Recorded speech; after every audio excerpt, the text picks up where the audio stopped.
Let's talk about this new EP again. Tonight we're here with Maverick Murphy. Maverick Murphy sounds like Texas. The Murphy name really sounds like Texas and is synonymous with Texas country and red dirt music. How has it been for you? I want to ask you this because the last time you were here, your dad was actually off camera in studio. But how has it been for you, not to necessarily be in his shadow, but to have someone who has done it before you, and he's your dad, and so you can trust him? How has that relationship and his experience as a country musician who's had a lot of success, how has that helped you? Is there anything about it that maybe you would change if you could, or how has that been for you? Yeah, I mean, having him in my corner, knowing that he doesn't want anything but for me to succeed. Right. And, he's not somebody who's, just using me for money or anything. Right.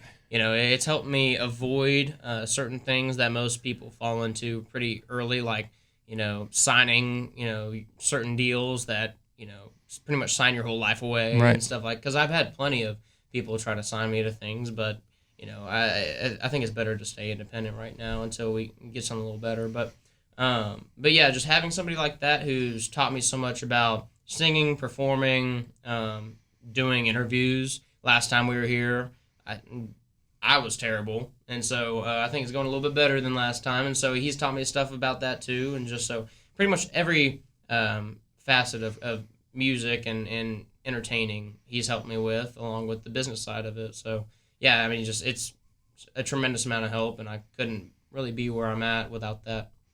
Yeah, man, you mentioned he's in your corner, and he is a great corner man for you. I don't think you could really ask, fighters. I was just watching the Freedom 250 fight over the weekend. It's like, some of the best fighters have their brothers or their dad or their cousin, behind them, right? And, I think that's a special thing for you.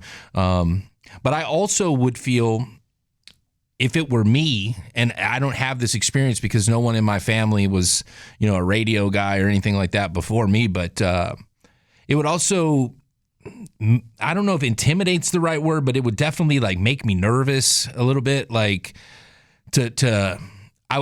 I would want to make them proud, right? And obviously you're doing that just by being you, Maverick. I'm not saying that your dad is only going to be proud of you if you're successful in music, but as a child, I'm sure, you want to make your folks proud. And I don't know if sometimes I personally could handle that pressure, Yeah, it's definitely, especially at first, it was when I was, a lot greener, it was tough because, he was trying to, push me into, water that I wasn't ready for.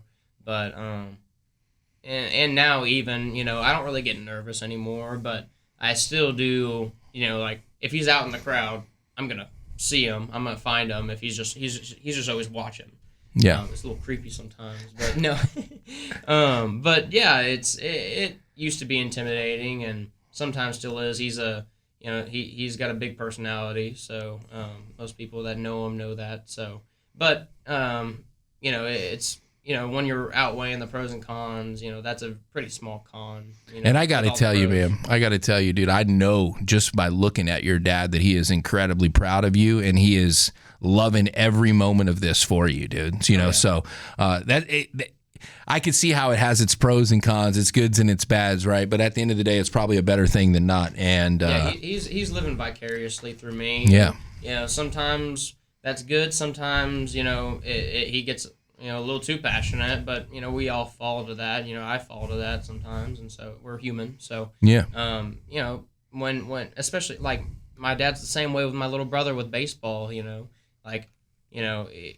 He only knows so much about baseball. He knows less about baseball than music, but he still tries to help my little brother, and he's going to be a senior in high school this year, and so he's trying to help him with the swing, and my little brother's like, "You don't know what you're doing there," and he's like, "I do." And so but he's so passionate about all of Sure. all three of us. It's me, my little brother, and my little sister. So did you play sports? I did. I played football, and I was a center, believe it or not. Okay. If y'all behind the camera, I'm 6'5".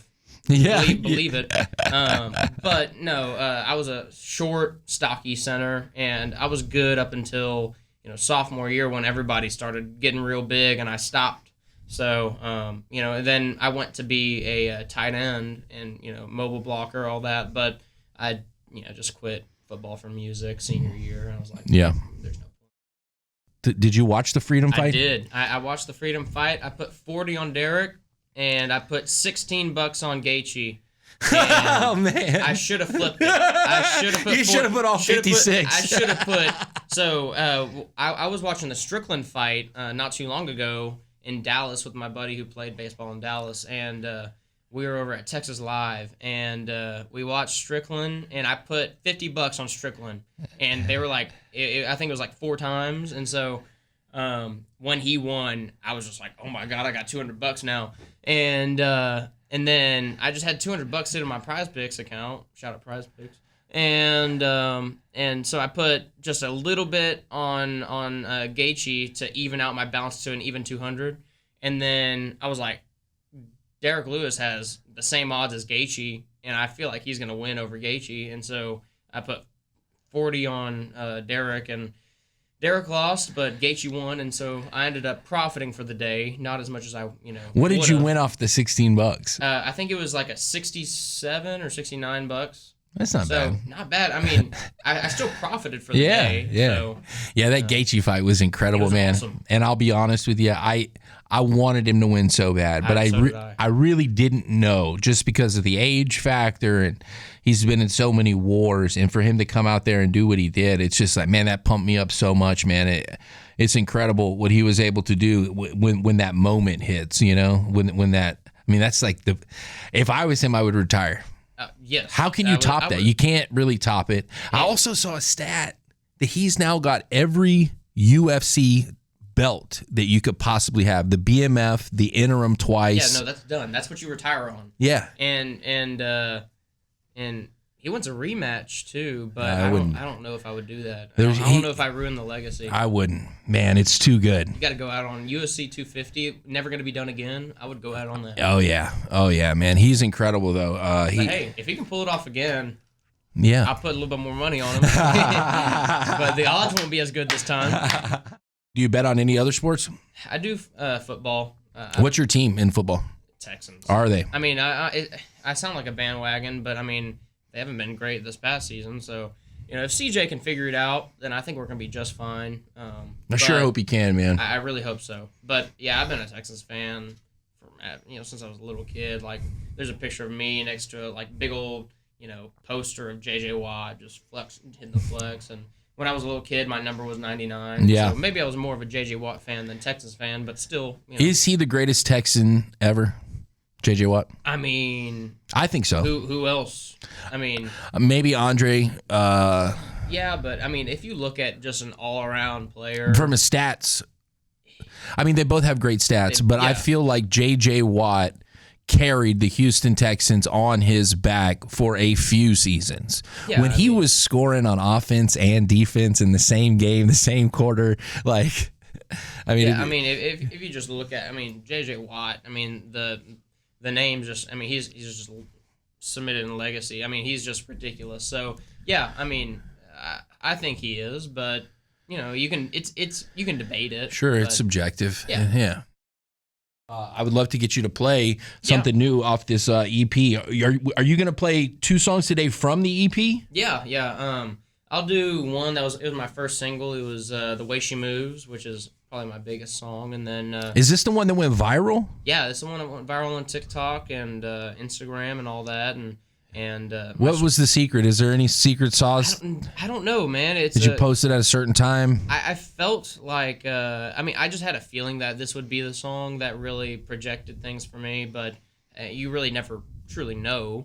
But when it came to TikTok, it's all luck. It's consistency and luck if you get on the For You page.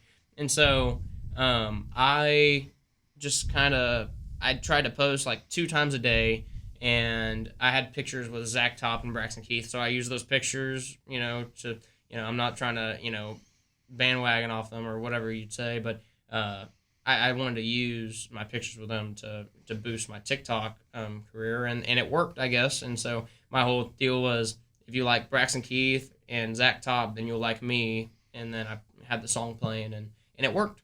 And yeah, so I mean, Yeah, cool. that's just what works for me. Everybody else is kind of different, I guess. Me and Mac, I think Geiger or Grieger. I love that dude. I just found him a couple weeks ago. We blew up at the same time. He blew up a little bit more than me, but we were blowing up at the same exact time. I was at like 11,000 followers, and he was at like 5,000 followers, and I just kept checking every day, and I was like, well, he's blowing up. He's going to be a big deal, and then sure enough, he's headlining all throughout Texas and selling out shows. It's awesome. Yeah, a couple weeks ago, I found him. Like, he was just popping up everywhere, and he has some great songs, man. Oh, yeah.